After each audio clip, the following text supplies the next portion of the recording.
ဒီညမှာပြောထားတာလေးကိုသဘောကျလို့ပါနော်ဈေးဆိုင်ဖွင့်တာအရင်နီးမများလို့ရှိရင်အရင်ပြုတ်တတ်ပါတယ်ပညာတစ်ခုခုတည်မှာတဲ့ပုံမှန်ကြည့်ရတာဈေးဆိုင်ဖွင့်ပြီးတော့အရင်ပြုတ်ထားဘူးတယ်နဲ့တူပါတယ်နော်အဲ့တော့အခြားသူတွေလည်း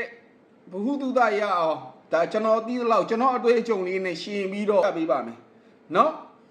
ဈေးဆိုင်နေအရင်ပြုတ်ရတဲ့အဓိကအကြောင်းရင်းက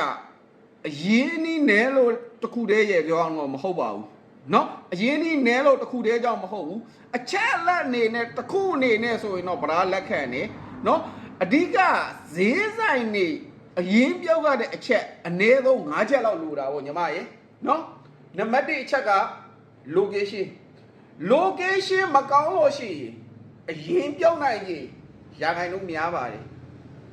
နော်နံပါတ်2ဈေးနှုန်း location ကောင်းနေဈေးနှုန်းတွေကလူများဆိုင်တဲ့ဈေးကြီးနေတဲ့ဆိုရင်အရင်ပြုတ်နိုင်ကြီးအရန်များပါတယ်အဲ့နှစ်ခုတော့ညှိနေ 40% လောက်တက်သွားပြီပြီးလို့ရှိရင်ဆက်ဆံရေးနော် location လည်းမကောင်းဈေးနှုန်းကလည်းဈေးကြီးနေသေးတယ်ဆက်ဆံရေးကလည်းပေါ်ပေါ်ရွရွမရှိဘူး family time မဖြစ်ဘူး welcome မဖြစ်ဘူးဟဲ့ဆိုတော့အရင်ပြုတ်နိုင်ကြီးများပါတယ်နော်အလေးအချက်ကတော့စီးစနစ်မရှိတာပေါ့နော်ဥပမာအနေနဲ့ပြောရရင်ညီမရဲ့စိုင်ဖွင့်ချိန်ပိတ်ချိန်မှာမှန်တာဒါစီးစနစ်ဆိုတဲ့ခေါင်းတွေအောက်ကနေပြီးတော့ဗဒါတစ်ခုလောက်ကိုပဲဆွဲထုတ်ပြီးပြောပြပေးတာပေါ့နော်ဖွင့်ချိန်ပိတ်ချိန်မှာမှန်တာ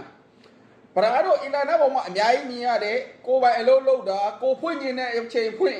ကိုလုံးချိန်တဲ့အချိန်ထားလို့ကိုပိတ်ချိန်တဲ့အချိန်ပိတ်ကိုမလုံးချိန်မလုံးရဘူး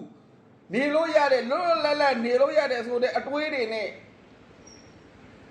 ကိုပိုင်စီးပွားရေးလုပ်ပြီးဒါဈေးတိုင်းမှာမဟုတ်နော်ကိုပိုင်စီးပွားရေးလုပ်ပြီးဆိုတဲ့အဲ့အမျိုးတွေလုပ်ပြီးဆိုတဲ့အဲ့လုပ်ငန်းလေးဖို့ရာခိုင်နှုန်းကတော်တော်ကြီးကိုများသွားပါပြီနော်ညီမကြီးနော်ပြီးတော့မှနံပါတ်5အချက်ညီမပြောတဲ့အရေးနီးနေတာရဲ့နောက်ဆက်တွဲအမဲမစုံတာပေါ့နော်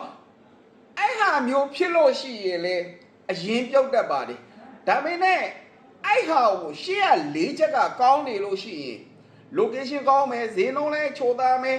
ဆက်ဆံရေးကလည်းကောင်းမယ်ဖွင့်ချိန်ပိတ်ချိန်လည်းမှန်မယ်စီးစနစ်လေးလည်းရှိမယ်ဟဲ့ဆိုရင်လုံးဝကာပါဖြစ်ပါတယ်လုံးဝကာပါဖြစ်ပါတယ်အဲ့အရေးနီးနေဆိုတဲ့ကိစ္စလုံးဝကာပါဖြစ်ပါတယ်နော်ညီမရေညီမဘယ်အချက်တွေနဲ့ညီပြီးတော့ဘလို့တွေဖြစ်ခဲ့လဲဆိုတာတော့ဗရာမသိဘူးဒါမှနဲ့ဗရာကြုံတဲ့အတွေ့အကြုံရတော့အဲ့5ချက်ထဲက2ချက်3ချက်လောက်ညှိနေပြီဟဲ့ဆိုရင်အရင်ပြုတ်ဖို့ရာခိုင်နှုန်းကတော်တော်များသွားပါပြီเนาะပြီးတော့ညီမပြောတဲ့နောက်တစ်ချက်ပညာတစ်ခုခုတင်ပါဆိုတာညီမရေဈေးရောင်းတာလဲပညာတစ်ခုပါပဲเนาะဈေးရောင်းတက်ချင်းဒီလဲပညာတစ်ခုဖြစ်ပါတယ်เนาะဒီနေရာ30နဲ့ဝယ်လာတယ်လမ်းစရိတ်တစ်ချက်ပေါင်းနေကိုယ်နယ်မှာ12ချက်နဲ့ပြန်ရောင်းနေเนาะအဲ့ဒါမျိုးကပေါင်းတော့မြောက်စားတတ်တဲ့ကလေးတောင်လုံးတတ်ပါတယ်เนาะဈေးရောင်းတယ်ဆိုတာအဲ့လောက်မယိုးရှင်းပါဘူးเนาะဈေးရောင်းတယ်ဆိုတာအဲ့လောက်မယိုးရှင်းပါဘူးညီမကြီးပြောရမယ်ဆိုရင်ဒါမျိုး